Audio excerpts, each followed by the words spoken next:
ಬದುಕಿನಲ್ಲಿ ಕಷ್ಟ ಯಾರಿಗೆ ತಾನೇ ಇರೋದಿಲ್ಲ ಹೇಳಿ. ಎಲ್ರಿಗೂ ಅವ್ರದ್ದೇ ಆದಂತಹ ಕಷ್ಟಗಳಿರುತ್ತದೆ. ಅವರವರ ಕಷ್ಟ ಅವರವರಿಗೆ ಬಹಳ ದೊಡ್ಡದಾಗಿ ಕಾಣಿಸ್ತದೆ. ಅದೇ ರೀತಿ ಬೇರೆಯವ್ರ ಕಷ್ಟ ಕಾಣಿಸೋದಿಲ್ಲ. ಬೇರೆಯವ್ರು ಸಂತೋಷವಾಗಿ ಖುಷಿಯಾಗಿ ನೆಮ್ಮದಿಯಾಗಿರೋದು ಕಾಣಿಸುತ್ತೆ ಹೊರತು ಇನ್ನೊಬ್ಬರ ಕಷ್ಟಗಳು ಕಾಣಿಸೋದಿಲ್ಲ. ತಮ್ಮ ಕಷ್ಟಗಳೇ ಬಹಳ ದೊಡ್ಡದಾಗಿ ಕಾಣಿಸುತ್ತೆ. ಆದರೆ ಕಷ್ಟಗಳಿಲ್ಲದೆ ಇರೋ ಜೀವಿನೇ ಇಲ್ಲ. ಎಲ್ರಿಗೂ ಕಷ್ಟ ಇದ್ದೇ ಇರುತ್ತೆ. ಆ ಕಷ್ಟಗಳು ಮತ್ತು ಪ್ರಾಬ್ಲಮ್ಸು ಎರಡೂ ಒಂದೇ.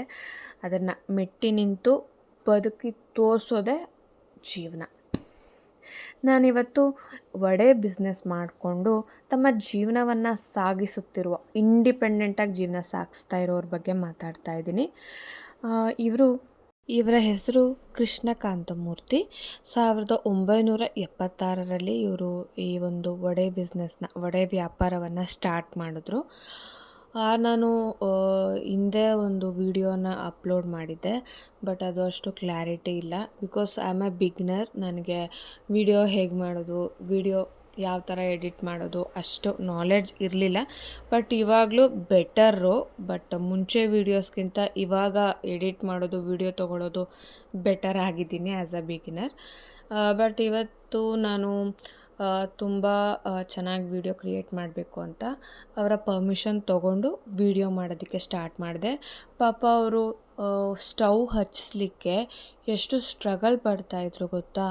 ಅದು ಅವರ ಹಳೆಯ ಸ್ಟವ್ ಅಂತ. ಅಂದರೆ ಅವ್ರ ಬಿಸ್ನೆಸ್ ಸ್ಟಾರ್ಟ್ ಮಾಡುವಾಗ ಯಾವ ಸ್ಟವ್ ಯೂಸ್ ಮಾಡ್ತಾಯಿದ್ರು, ಸೀಮೆಣ್ಣೆ ಸ್ಟವ್. ಈಗಲೂ ಸಹ ಅದೇ ಸ್ಟವ್ ಯೂಸ್ ಮಾಡ್ತಾಯಿದ್ದಾರೆ. ನಾನು ಕೇಳಿದೆ, ಯಾಕೆ ಇಷ್ಟೊಂದು ಕಷ್ಟಪಡ್ತಾ ಇದ್ದೀರಾ, ಅಷ್ಟೊಂದು ಹೊಗೆ ಬರ್ತಾ ಇದೆ, ಹಚ್ಕೋತಾ ಇಲ್ಲ ಕರೆಕ್ಟಾಗಿ, ಹೊಸ ಸ್ಟವ್ ತೊಗೋಬೋದಲ್ಲ ಅಂತ. ಅದಕ್ಕೆ ಅವ್ರು ಹೇಳಿದ್ರು, ಇದು ನಾನು ಬಿಸ್ನೆಸ್ ಸ್ಟಾರ್ಟ್ ಮಾಡುವಾಗ ಯೂಸ್ ಮಾಡ್ತಾ ಇದ್ದಂತಹ ಸ್ಟವ್ವು. ಇದೊಂಥರ ನನಗೆ ಎಮೋಷ್ನಲ್ ಅಟ್ಯಾಚ್ಮೆಂಟ್ ಇದೆ ಈ ಒಂದು ಸ್ಟವ್ ಜೊತೆ. ನನಗೆ ಅಷ್ಟು ಈಸಿಯಾಗಿ ಸ್ಟವ್ ಚೇಂಜ್ ಮಾಡೋದಕ್ಕೆ ಆಗೋದಿಲ್ಲ. ನಾನು ಒಬ್ಬ ಭಾವನಾ ಜೀವಿ. ನನಗೆ ಕೊನೆವರೆಗೂ ಈ ಸ್ಟವ್ನೇ ಯೂಸ್ ಮಾಡಬೇಕು. ಎಷ್ಟೇ ಕೆಟ್ಟೋದ್ರು ಏನೇ ಆದ್ರೂ ಈ ಒಂದು ಸ್ಟವ್ ನಾನು ಯೂಸ್ ಮಾಡಿಕೊಂಡೆ ನಾನು ಈ ವ್ಯಾಪಾರವನ್ನು ಕಂಟಿನ್ಯೂ ಮಾಡ್ತೀನಿ ಅಂತ ಹೇಳಿದ್ರು. ಆವಾಗ ನನಗೆ ಇಷ್ಟು ಭಾವನಾ ಜೀವಿ ಇರ್ತಾರಾ ಈಗಿನ ಕಾಲದಲ್ಲಿ ಅಂತ ಅನ್ನಿಸ್ತು. ನೋಡಿ, ಅವರು ವಡೆ ಹಿಟ್ಟು ಮತ್ತು ಇನ್ನೂ 2 ಹಿಟ್ಟು ತೊಗೊಂಡು ಬಂದಿದ್ದಾರೆ. ಯಾವ್ದ್ಯಾವುದು ಅಂತ ಕೇಳಿದೆ. ಅದಕ್ಕೆ ಅವರು ವಡೆ ಕಾಮನಾಗಿ ಎವ್ರಿ ಡೇ ವಡೆ ತೊಗೊಂಡು ಬರ್ತಾರೆ, ಹಿಟ್ಟನ್ನು ಮನೆಯಲ್ಲೇ ರೆಡಿ ಮಾಡಿಕೊಂಡು. ಅದ್ರ ಜೊತೆಗೆ ಇವತ್ತು ಮೆಣಸಿನ್ಕಾಯಿ ಬಜ್ಜಿ ಮತ್ತು ಮಂಗಳೂರು ಬೋಂಡ ಮಾಡ್ತಾಯಿದ್ದೀನಿ ಅಂತ ಹೇಳಿದ್ರು. ಬಟ್ ನನಗೆ ಸೊಪ್ಪಿನ ಬೋಂಡ ಸಖತ್ ಇಷ್ಟ. ವಡೆ ಮತ್ತು ಸೊಪ್ಪಿನ ಬೋಂಡ ನಂಗೆ ತುಂಬ ಇಷ್ಟ. ಕೇಳಿದೆ, ಸೊಪ್ಪಿನ ಬೋಂಡ ಮಾಡೋದಿಲ್ವಾ ಅಂತ. ಅದಕ್ಕೆ ಅವ್ರು ಹೇಳಿದ್ರು, ನಿನ್ನೆ ಮಾಡಿದ್ದೆ ಸೊಪ್ಪಿನ ಬೋಂಡ, ಇವತ್ತು ವಡೆ ಕಾಮನ್ನು, ಅದ್ರ ಜೊತೆ ಮೆಣಸಿನ್ಕಾಯಿ ಬಜ್ಜಿ ಮತ್ತು ಮಂಗಳೂರು ಬೋಂಡ ಮಾಡ್ತಾಯಿದ್ದೀನಿ ಅಂತ ಹೇಳಿದ್ರು. ಬಟ್ ನಾನು ಫಸ್ಟೇ ರಿಸರ್ವ್ ಮಾಡಿಬಿಟ್ಟೆ. ಇಲ್ಲ ಹೋಗ್ತಾ ಸ್ವಲ್ಪ ಸಮಯ ಕಳೀತಾ ಜನ ಜಾಸ್ತಿ ಆಗಿಬಿಡ್ತಾರೆ. ನನಗೆ 50 ರೂಪಾಯಿ ವಡೆ ನನಗೆ ಫಸ್ಟ್ ಕೊಡಬೇಕು ಅಂತ ಕೇಳಿದೆ. ಅದಕ್ಕೆ ನೀನೇ ಅಲ್ವೇನಮ್ಮ ಫಸ್ಟ್ ಬಂದಿದ್ದು, ನಿನಗೆ ಕೊಡೋದು ಬಿಡು ಅಂತ ಹೇಳಿದ್ರು. ಬೇಯ್ತಾ ಇತ್ತು ವಡೆ. ಮಧ್ಯದಲ್ಲಿ ವಡೆ ಸ್ವಲ್ಪ ಲೇಟಾಗಿ ಬೇಯ್ತಾ ಇತ್ತು. ಯಾಕೆ ಅಂದರೆ ಸ್ಟವ್ ಸ್ವಲ್ಪ ಉರಿ ಕಡಿಮೆ ಆಗ್ತಾಯಿತ್ತು. ಆವಾಗ ಅವರು ಸ್ವಲ್ಪ ಸ್ಟ್ರಗಲ್ ಪಡ್ತಾಯಿದ್ರು. ಮಧ್ಯದಲ್ಲಿ ಉರಿ ಒಂದು ಸೈಡಿಗೆ ಮಾತ್ರ ಬರ್ತಾಯಿತ್ತು, ಇನ್ನೊಂದು ಸೈಡ್ ಬರ್ತಾ ಇರಲಿಲ್ಲ. ಸೊ ಅದಕ್ಕೆ ಒಂದು ಸೈಡ್ ತುಂಬ ಚೆನ್ನಾಗಿ ಬೇಯೋದು, ಆ ಕಡೆ ಸೈಡ್ ಬೇಯದೇ ಇರೋದು, ಆ ಥರ ಆಗ್ತಾಯಿತ್ತು. ಸೊ ಅವರು ಕರೆಕ್ಟ್ ಮಾಡಿಕೊಂಡು ಹೇಗೋ ಸ್ವಲ್ಪ ಚೆನ್ನಾಗಿ ಉರಿ ಬರೋ ಥರ ಮಾಡಿಕೊಂಡು ವಡೆನ ಬೇಯಿಸ್ತಾಯಿದ್ರು. ಹೀಗೆ ತಿರುಗಿಸ್ತಾಯಿದ್ರು.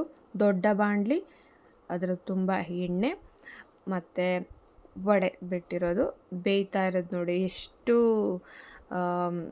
ಚೆನ್ನಾಗಿ ಕಾಣಿಸ್ತಾ ಇದೆ ವಡೆ. ಅದನ್ನು ತೆಗೆದು ತೂತು ಬೋಸಿಗೆ ಹಾಕತೊಡಗಿದ್ರು ಅವರು. ಹಾಕ್ತಾರಷ್ಟೇ, ಹಾಕ್ಬಿಟ್ಟು ಆ ಪ್ಲೇಟಿಗೆ ಹಾಕಿ ಖಾಲಿ ಆಗೋದೇ ಗೊತ್ತಾಗಲ್ಲ. ಅಷ್ಟು ಜನ ಇರ್ತಾರೆ. ಜನ ಎಷ್ಟು ಬರ್ತಾನೆ ಇರ್ತಾರೆ ಅಂದರೆ ವಡೆ ಖಾಲಿ ಆಗ್ತಾನೆ ಇರುತ್ತೆ. ಟೇಸ್ಟ್ ಅಷ್ಟು ಚೆನ್ನಾಗಿರುತ್ತೆ. ಮತ್ತೆ ಅಲ್ಲೇ ಹೋಗಿ ವಡೆ ತೊಗೊಂಡು ತಿನ್ನಬೇಕು ಅಂತ ಅನಿಸೋ ಅಷ್ಟು ಅಷ್ಟು ಟೇಸ್ಟು ಮನೇಲಿ ಮಾಡಿರೋ ವಡೆ ಥರನೇ ಇರುತ್ತೆ. ನಾವು ನಾರ್ಮಲಾಗಿ ಅಂದರೆ ಮನೇಲಿ ಮಾಡ್ತೀವಿ, ಬಟ್ ಸಡನ್ನಾಗಿ ತಿನ್ನಬೇಕು ಅನಿಸಿದಾಗ, ಅಂದರೆ ಮಳೆ ಟೈಮಲ್ಲಿ, ಚಳಿ ಟೈಮಲ್ಲಿ ತಿನ್ನಬೇಕು ಅನಿಸುತ್ತಲ್ವ, ಸಡನ್ನಾಗಿ ಮಾಡೋಕ್ಕಾಗಲ್ಲ ವಡೆನ. ಆಗ ವಡೆ ಹೋಗ್ಬಿಟ್ಟು ನಮ್ಮ ಮನೆಗೆ ಹತ್ರ ಇರೋದ್ರಿಂದ ತೊಗೊಂಡು ಬಂದು ಮನೆಗೆ ಪಾರ್ಸಲ್ ತೊಗೊಂಡೋಗಿ ತಿನ್ನೋದು ನಾನು. ನಾರ್ಮಲಿ ರೋಡ್ ಸೈಡ್ ತಿನ್ನೋದಂದರೆ ಜೊತೆಲಿ ಯಾರಾದರೂ ಬಂದರೆ ನಾನು ತಿಂತೀನಿ ಹೊರಗಡೆ ರೋಡ್ ಸೈಡು. ಬಟ್ ಒಬ್ಬಳೇ ಅಂತ ಅಂದಾಗ ಮನೆಗೆ ತೊಗೊಂಡೋಗು, ಮನೆಯಲ್ಲೂ ಕೊಟ್ಬಿಟ್ಟು ತಿನ್ನು, ಆ ಥರ ಮಾಡ್ತೀನಿ. ನನಗೆ ಫಸ್ಟು ವಡೆ ಪೇಪರ್ಗೆ ಹಾಕಿ ಪ್ಯಾಕ್ ಮಾಡಿ ಕವರ್ಗೆ ಹಾಕಿ ಕೊಡೋಕ್ಕೆ ಬಂದರು.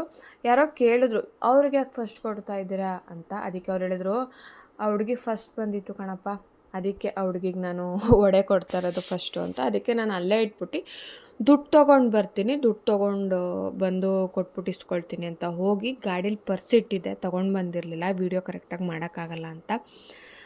ಅದಕ್ಕೆ ಹೋಗಿ ಒಂದು 50 ರೂಪಾಯಿದು ನಾನು ವಡೆ ಕೇಳಿದ್ದು. 50 ರೂಪಾಯಿ ಕೊಟ್ಟು ನಾನು ಪ್ಯಾಕ್ ಮಾಡಿಸಿದಂತಹ ವಡೆನ